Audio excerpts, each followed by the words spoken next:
Timeboxing versus to-do list. It took me 42 years to realize that I needed to get rid of everyone who was toxic and unfavorable and who prevented me from being the finest version of myself. Life is too short to spend time with ignorant individuals. And you have no idea how significantly my life has improved. Anyhow, a great buddy of mine sent me a link on to-do list. The article's heading read, "Former monk Jay Shetty says most successful, productive people don't use to-do lists. What he does instead." I thought it was incredibly relatable, so I want to share my opinions and practical knowledge on timeboxing and to-do lists.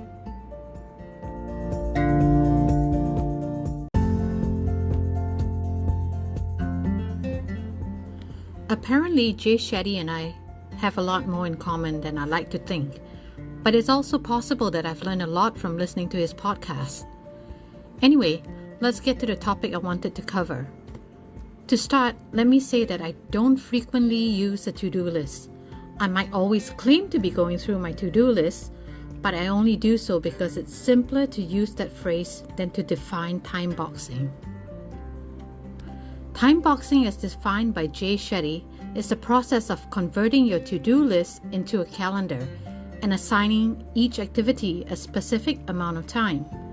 You then decide what to accomplish and when to do it, ignoring all other distractions within the allocated amount of time for that work. By assigning you a set amount of activities to finish each day, timeboxing gives you a finite number of tasks to complete per day, unlike a to-do list.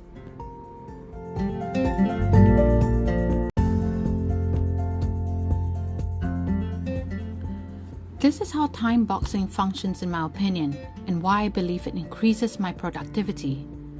The 5 issues I discovered with my to-do list were a turning point in my life. First, they presented me with an excessive number of options. Second, I gravitate towards jobs that are easier to complete and are simpler by nature. Third, I rarely feel motivated to complete critical but non-urgent chores, such as scheduling time for learning. Fourth, to-do lists by themselves lack the crucial context of how much free time I have. Fifth, they don't have an accountability system to hold me accountable. That was plenty for me, and I have since switched from my to-do list to this timeboxing calendar approach. And during the past few years, I've learned a few more advantages of timeboxing that I'd like to share.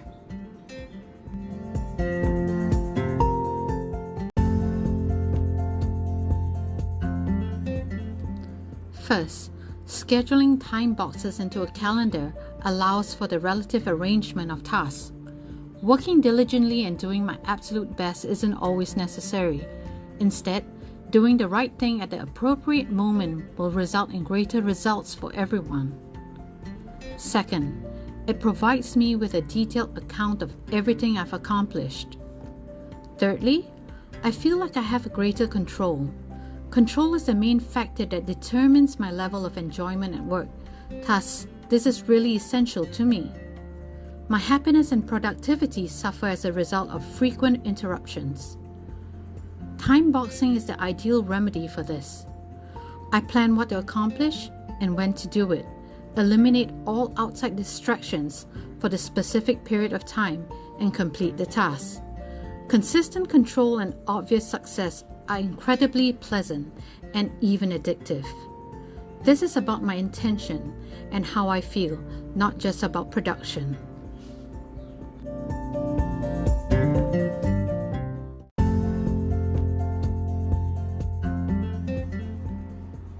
Fourth, my productivity has increased significantly. The majority of us accept that there is some truth to the idea that work grows to fill the time allocated for its completion. In reality, we frequently spend longer than necessary on a task, affected more by the time that is actually available than by how long the task should actually take. Therefore, by setting a reasonable, limited time for a task and sticking to it, disciplined timeboxing for me frees me from the above. The advantages of timeboxing are numerous, diverse, and profound. This routine has enhanced my mood and my personal accomplishments. Given how much time it gives me to do other tasks, this may have been the most crucial ability or practice I have acquired as a modern professional. Additionally, it is easily applied and cost-free. Generally stated, time boxing is a time management strategy in which you assign a specific amount of time to a specified activity. After the stipulated duration has passed, you stop working on the activity and evaluate whether your intended objectives have been met.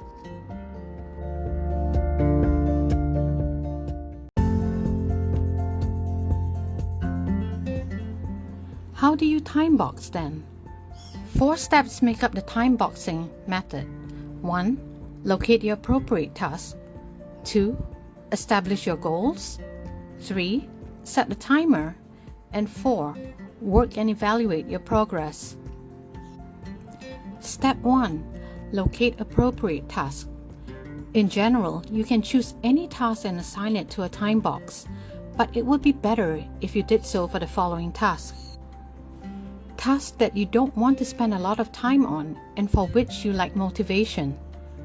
Typically, tasks that you know will need a lot of time and effort are the ones that you lack motivation to do. You delay endlessly since you are aware that you cannot complete these things quickly. You can effectively reduce the difficulty of the assignments by breaking it up into smaller, more manageable pieces, each with their own deadlines and milestones. This leaves you with a simple chore of inspiring yourself to meet the next deadline or milestone, which is much more doable. Most of the time, unpleasant but important jobs like cleaning up your room or organizing your emails are the ones you don't want to spend too much time on. Either you put off starting these tasks or you'll take an excessive amount of time. You essentially limit the time you'll spend on such tasks from the outset by giving yourself a fixed deadline.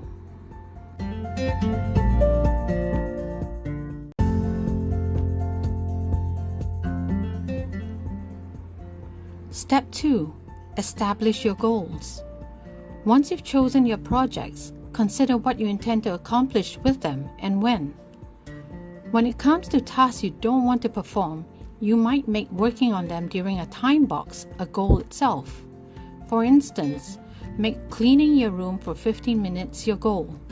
By working on organizing your room for 15 minutes each day for a week, you'll probably discover that you've made significant progress without even breaking a sweat. You can even make this time box an ongoing one.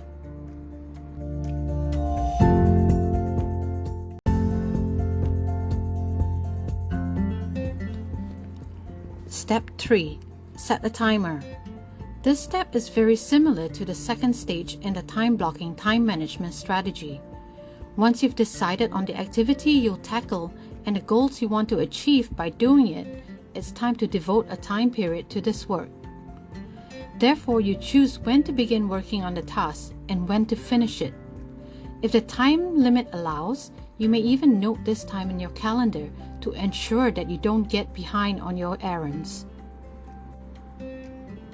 As was indicated in the first step, you'll likely time box your most challenging tasks that you'll lack motivation to do. As a result, you'll need an ideal, condensed time box to assist in making these tasks bearable. The Eat That Frog time management methods creator, Brian Tracy, advises working on your most challenging tasks first thing in the morning. Therefore, you may simply set up a time box in the morning for your most crucial, urgent, or simply unappealing work that you lack the motivation to complete.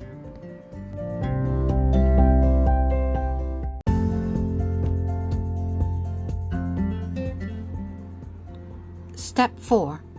Work and evaluate your progress. The final step may be the simplest. You immediately begin working on your first scheduled task and move down your list of scheduled time boxes. Keep track of how much time you spend on each task to make sure you don't go over the allocated time. Stop working as soon as the period of time specified has passed and then evaluate your performance. You are successfully time boxing each time you complete your assignment inside the given time frame. All that is left to do is evaluate your progress each time.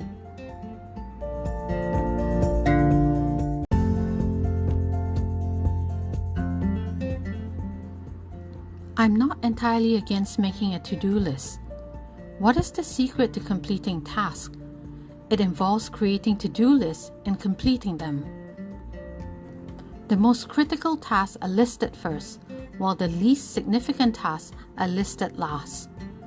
The oldest method of productivity is to make a list of the things you need to do, prioritize the list, and then complete the list. But what would be more effective? Time boxing.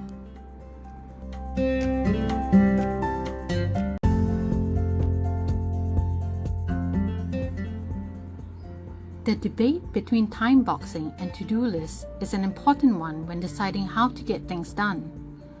You must comprehend your working style and optimal workflow if you want to know what suits you best. You can ultimately choose which is most significant to you. There are circumstances in which you could even combine the usage of time boxing and to-do lists. To be frank, I time box and keep a to-do list. That's how I operate. Finding the best approach to employ or the one that is more effective is difficult. However, I think using both is a wonderful idea because they complement one another. You can make a list of your tasks, order them by importance, and determine how long it will take you to finish each one. Then, create up time boxes with projected completion times for each of those jobs. Therefore, you need to be aware of the task if you want to know the implementation time for both. Both are suitable options depending on your work standards.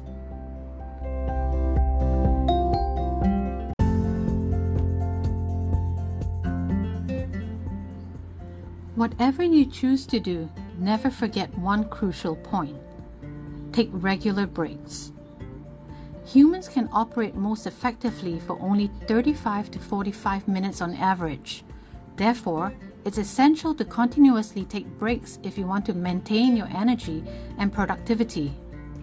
Regular breaks allows you to advance more quickly than those who take a few or no breaks at all. Surprised? I'm sure you are.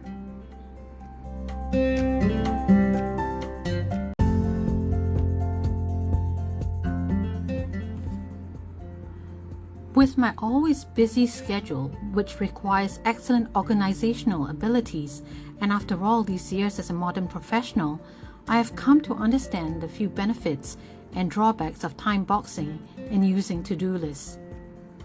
Let's start by discussing the benefits and drawbacks of time boxing.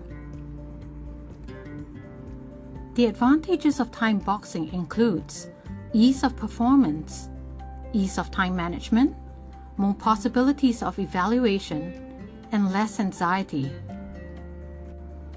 The disadvantages? Well, I only discovered one drawback, and that is finding consistent time in the calendar to complete tasks. What are a to-do list benefits and drawbacks now? The advantages of a to-do list includes ease of implementation, prioritization of important tasks, and a simple sense of satisfaction. And you may ask, what is the disadvantage of a to-do list? Well, if the list becomes too lengthy, it may cause you stress.